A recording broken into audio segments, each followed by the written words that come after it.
ಕಳೀತಾ ಇರ್ತಕ್ಕಂಥದ್ದನ್ನ ನಾವು ನೋಡ್ತಾ ಇದ್ದೇವೆ. ಕೆಲವರು ಈಗಾಗಲೇ ಶರಣ ಪ್ರಕಾಶ್ ಹೇಳಿದ್ರು, 1,27,000 ಸೀಟು ಮೆಡಿಕಲ್ ಸೀಟ್ ಇವತ್ತು ದೇಶದಲ್ಲಿದ್ರೆ 22 ಲಕ್ಷ ಜನ ವಿದ್ಯಾರ್ಥಿಗಳು ಇವತ್ತು ಪರೀಕ್ಷೆಯನ್ನ ಬರೀತಾ ಇರ್ತಕ್ಕಂಥದ್ದು ಆಗ್ತಾ ಇದೆ. ಎಷ್ಟು ದೊಡ್ಡ ಮಟ್ಟದಲ್ಲಿ ಇವತ್ತು ವೈದ್ಯಕೀಯ ಶಿಕ್ಷಣದ ಬಗ್ಗೆ ಮಕ್ಕಳು ತಮ್ಮ ಶ್ರಮ ಹಾಕ್ತಾರೆ ಅಂತಕ್ಕಂಥದ್ದನ್ನ ನಾವು ಗಮನಿಸಬೇಕು. ಏನು ಇತ್ತೀಚೆಗೆ ಬಂದಿರ್ತಕ್ಕಂಥ ವರದಿ ನೋಡಿದಾಗ ಯಾರು ಈ ಕೋಚಿಂಗ್ ಸೆಂಟರ್ಗಳನ್ನ ನಡೆಸ್ತಾರೆ ಇವತ್ತು ಅವರು ಈ ಪ್ರಶ್ನೆ ಪತ್ರಿಕೆ ಸೋರಿಕೆಯಲ್ಲಿ ಭಾಗಿಯಾಗಿರ್ತಕ್ಕಂಥದ್ದು ವಿಚಾರ ತಮಗೆ ಗೊತ್ತಾಗ್ತಾ ಇದೆ. ಇದು ದೊಡ್ಡ ದಂಧೆ ಆಗಿದೆ. ಇವತ್ತು ಕೋಚಿಂಗ್ ಸೆಂಟರ್ಗಳನ್ನ ನೋಡಿದಾಗ ಇದು ದೊಡ್ಡ ದಂಧೆಯಾಗಿ ಪರಿವರ್ತನೆ ಆಗಿದೆ.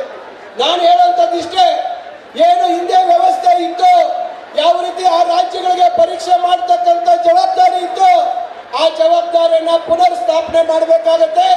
ನಮ್ಮ ದ್ವಿತೀಯ PUC ಅಥವಾ ಅದರ ಈಕ್ವಲೆಂಟ್ 12th ಗ್ರೇಡ್ ಮಾರ್ಕ್ಸ್ ಅನ್ನ ನಾವು ಅರ್ಧದಷ್ಟು ಅದಕ್ಕೆ ಪರಿಗಣಿಸಿ ಪರೀಕ್ಷೆಯನ್ನ ಮಾಡಿದಂತ ಸಂದರ್ಭದಲ್ಲಿ ಈ ಕೋಚಿಂಗ್ ಸೆಂಟರ್ಗಳ ಹಾವಳಿ ಕೂಡ ತಪ್ಪುವಂತದ್ದಾಗತ್ತೆ ಮತ್ತು ವಿದ್ಯಾರ್ಥಿಗಳ ಮೇಲೆ ಹೆಚ್ಚು ಒತ್ತಡ ಇಲ್ಲದೆ ಇರ್ತಕ್ಕಂಥದ್ದು ಆಗ್ಲಿಕ್ಕೆ ಸಾಧ್ಯ ಇದೆ.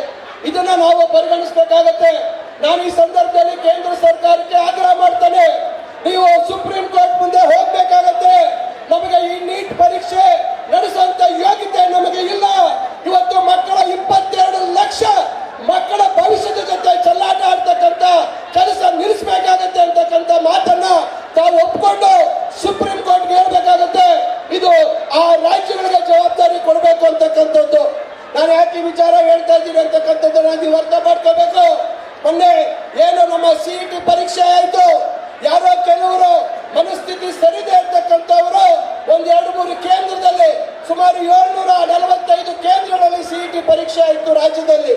1-2-3 ಕೇಂದ್ರಗಳಲ್ಲಿ ಒಂದು ಮನಸ್ಥಿಮಿತ ಇಲ್ಲದೆ ಇರ್ತಕ್ಕಂಥವರು ಜನಿವಾರ ತೆಗೆಸ್ಬಿಟ್ರು. ಕೆಲವರಿಗೆ ಒಂದು ಕಡೆ ಹಿಜಾಬ್ ಆಗಿರ್ತಕ್ಕಂಥ ವಿದ್ಯಾರ್ಥಿನಿಗೆ ಪರೀಕ್ಷೆ ಬರೆಯುವಂಥದ್ದಕ್ಕೆ ಅಡಚಣೆ ಆಯಿತು. ಯಾವ ರೀತಿ ಬಬ್ಬೆ ಹೊಡೆದ್ರು ಬಿಜೆಪಿಯವರು ಅಂತಕ್ಕಂಥದ್ದನ್ನ ತಾವು ಗಮನಿಸಬೇಕು. ಯಾವೆಲ್ಲ ಆರೋಪಗಳು ನಮ್ಮ ಸರ್ಕಾರದ ಮೇಲೆ ಮಾಡಿದ್ರು ಅಂತಕ್ಕಂಥದ್ದನ್ನ ನೀವು ಗಮನಿಸಬೇಕು. ಇವತ್ತು 22 ಲಕ್ಷ ಮಕ್ಕಳ ಮಾನಸಿಕ ಪರಿಸ್ಥಿತಿ ಏನು ಅಂತಕ್ಕಂಥದ್ದನ್ನ ಇವರು ಅರ್ಥ ಮಾಡ್ಕೋಬೇಕಾಗತ್ತೆ. ಇವರೇ ನಡೆಸಿದಂತ ರೈಲ್ವೆ ಪರೀಕ್ಷೆಯಲ್ಲಿ ಮಂಗಳ ಸೂತ್ರವನ್ನ ತೆಗೆದಿರ್ತಕ್ಕಂಥ ಉದಾಹರಣೆ ತಮ್ಮ ಮುಂದೆ ಇದೆ. ಇವತ್ತು ಅವರು ಯಾವುದೇ ಪರೀಕ್ಷೆಗಳು ಮಾಡಲಿ, ಏನೇ ಅನಾಹುತಗಳಾಗಲಿ, ಆದ್ರೆ ಯಾರ್ದು ಅದರಲ್ಲಿ ತಪ್ಪಿಲ್ಲ, ಅವ್ರು ಏನ್ ಮಾಡಿದ್ರು ಸರಿ ಅಂತಕ್ಕಂಥ ಅಹಂಭಾವದಲ್ಲಿ ಇರ್ತಕ್ಕಂಥವ್ರನ್ನ ನೀವು ಗಮನಿಸಬೇಕು.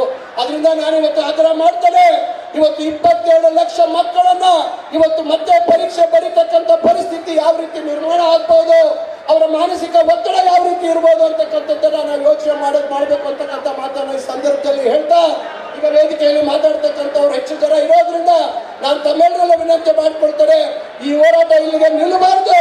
ಮತ್ತೆ ಹಳೆ ಪದ್ಧತಿ, ಹಳೆ ವ್ಯವಸ್ಥೆ ಆ ರಾಜ್ಯಗಳಿಗೆ ಕೊಟ್ಟಂತ ಪಕ್ಷದಲ್ಲಿ ಯಾವ್ದಾದ್ರು ಒಂದು ರಾಜ್ಯದಲ್ಲಿ ವ್ಯತ್ಯಾಸ ಆದ್ರೆ ಆ ರಾಜ್ಯಕ್ಕೆ ಸೀಮಿತವಾಗಿ ತೊಂದರೆ ಆಗುತ್ತೆ ಬಿಟ್ರೆ ಇಡೀ ದೇಶದ ಎಲ್ಲಾ ಮಕ್ಕಳಿಗೂ ತೊಂದರೆ ಆಗತಕ್ಕಂಥದ್ದು ತಪ್ಪಿಸುವಂಥದ್ದು ಸಾಧ್ಯ ಆಗುತ್ತೆ ಅಂತಕ್ಕಂಥ ಮಾತನ್ನ ಈ ಸಂದರ್ಭದಲ್ಲಿ ಹೇಳಿಕ್ ಬಯಸ್ತಾ, ಈಗಾಗಲೇ ನಾನು ಮತ್ತು ವೈದ್ಯಕೀಯ ಶಿಕ್ಷಣ ಸಚಿವರು ಈಗಾಗಲೇ ಬೆಳಗ್ಗೆ ಸಭೆಯನ್ನು ಮಾಡಿ ಬಂದಿದ್ದೇವೆ.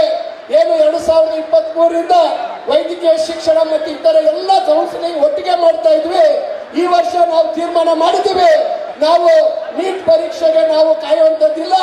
ನಾವು ವಿದ್ಯಾರ್ಥಿಗಳ ಹಿತದೃಷ್ಟಿಯಿಂದ ನಾವು ನಮ್ಮ ಕೌನ್ಸಿಲಿಂಗ್ ಪ್ರಕ್ರಿಯೆಯನ್ನ ಪ್ರತ್ಯೇಕವಾಗಿ ನಾವು ನಮ್ಮ ಇಂಜಿನಿಯರಿಂಗ್ ಮತ್ತು ಬೇರೆ ಕೋರ್ಸ್ಗಳಿಗೆ ಪ್ರಾರಂಭ ಮಾಡಬೇಕು ಅಂತಕ್ಕಂಥ ತೀರ್ಮಾನ ಮಾಡಿದೀವಿ ಅಂತಕ್ಕಂಥ ಮಾತನ್ನ ಹೇಳಿ, ಏನು ಇವತ್ತಿನ ಯುವ ಕಾಂಗ್ರೆಸ್ನ ಹೋರಾಟ ಮತ್ತಷ್ಟು ಬಲಗೊಳ್ಳಬೇಕು ಅಂತಕ್ಕಂಥ ಮಾತನ್ನ ಹೇಳಿ ಈ ಒಂದು ಕಾರ್ಯಕ್ರಮ ಯಶಸ್ಸಿಗೆ ಕಾರಣಕರ್ತರಾಗಿರ್ತಕ್ಕಂಥ ತಮಗೆಲ್ಲರಿಗೂ ನನ್ನ ನಮಸ್ಕಾರವನ್ನು ತಿಳಿಸಿ ನನ್ನ ಮಾತು ಮುಗಿಸ್ತೇನೆ. ಜೈ ಹಿಂದ್, ಜೈ ಕರ್ನಾಟಕ. ಗ್ಯಾರಂಟಿ ನ್ಯೂಸ್, ಸುದ್ದಿ ಖಚಿತ, ನ್ಯಾಯ ನಿಶ್ಚಿತ.